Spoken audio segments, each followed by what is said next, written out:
Hi there, my name is Dr. Askari. I am the Medical Director of ASKINOLOGY, which is a skin clinic in the City of London.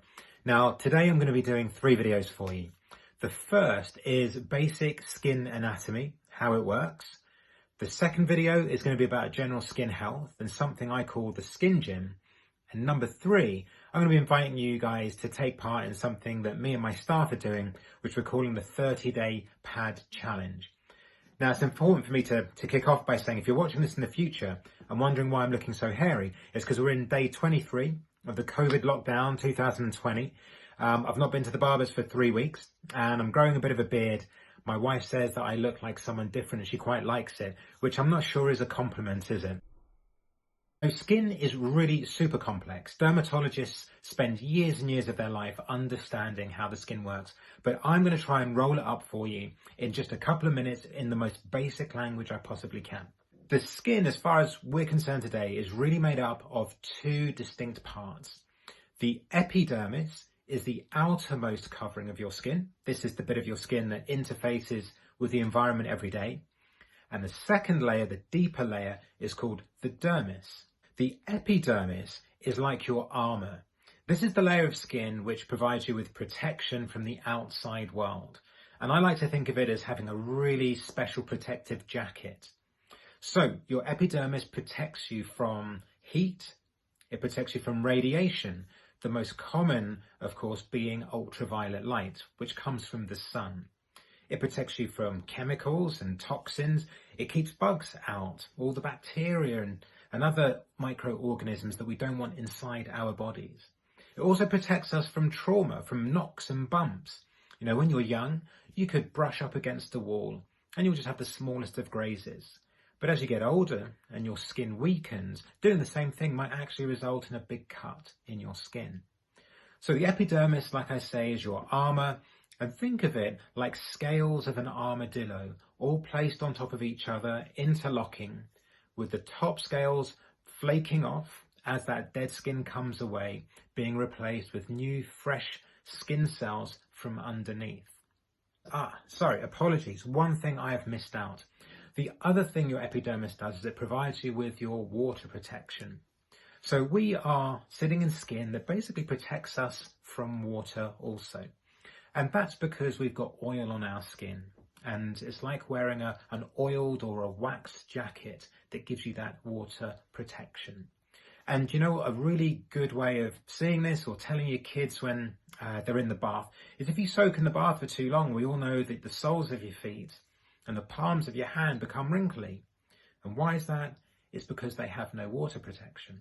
There is no hair, and therefore there are no oil glands on the palms of your feet or on the soles, on the palms of your feet, on the palms of your hand or the soles of your feet. And that's why they go wrinkly.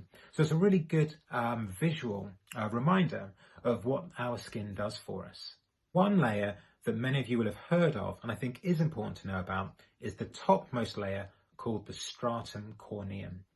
Now, the stratum corneum is a compact layer of dead cells, which very much are like those armadillo scales or snake scales sitting on the surface of your skin. And if you do something like this and you brush your skin, thousands of those dead cells will come floating away. Now, that actually is called exfoliation. Exfoliation is the removal of those tough, hard, scratchy cells from the surface of your skin. And that means that you put on display those softer, younger, fresher cells underneath. So you can come to a place like ours, have something like a gentle peel or a microdermabrasion, and that's a professional exfoliation. It will take off those top cells from your stratum corneum and leave you with softer skin immediately after the treatment. So after any kind of exfoliative treatment, it's really important that you pay particular attention to staying away from harsh sunlight and wearing SPF all the while.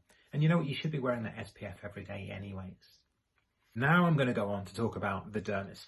So the dermis is a thicker layer, much thicker than the epidermis. And in fact, I don't know, it's something like 5, 6, maybe even up to 10 times thicker than the epidermis, depending on which part of your body you're looking at. Now, the point of the dermis is very different. The dermis doesn't protect us from anything. The dermis is like the factory, the place where all the good stuff is built. So your dermis is where collagen, elastin, and things like GAGs. So GAGs, G-A-Gs, are glycosaminoglycans. Okay, long fancy word, but you may have heard of the most abundant form of a GAG, which is hyaluronic acid. So what do these three things do? So collagen is like scaffolding. It provides your skin with strength and rigidity. Elastin, well, think about elastic bands. These give your skin the ability to snap back into its original position. And number three, that hyaluronic acid I talked about, which is a GAG, well, hyaluronic acid loves water. It keeps you hydrated and provides your skin with cushioning and support. So those three main building blocks, there are plenty of others, but those three main building blocks are built in your dermis. So epidermis to protect you, and the dermis is there to create all of those lovely things that we need to have young and fresh looking skin. Now, melanocytes are cells at the very bottom layer of your epidermis, the protective layer at the top. They're almost sandwiched actually between the two layers of skin, the epidermis and the dermis. Now, melanocytes are the cells that make pigment. And guess what? When they're working hard, they make lots of pigment. So for somebody like myself, I've got melanocytes that are working reasonably hard and they give me a brown color. Now, melanocytes are super sensitive. They're sensitive to heat, they're sensitive to the sun or radiation, UV radiation, and they're sensitive to injury. And they are super sensitive because if I go into the sun, even just for one day, I can change color very quickly. And that is your melanocyte cells responding to the damage that UV light does to our skin and pumping out pigment, because pigment protects us from that UV damage. So somebody like myself with brown skin is walking around with built-in UV protection into my skin. If you have a pale skin, you still have melanocytes, but they're just not working so hard. If you're somebody that doesn't tan very well, well, your melanocytes are just a bit, I don't know, lazy perhaps. They get the stimulation, but they're just not pumping out very much pigment.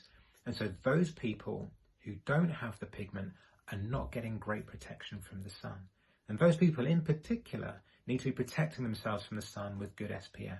I mean, we all need to be wearing it anyways on a daily basis, but those with less protection need to be particularly aware.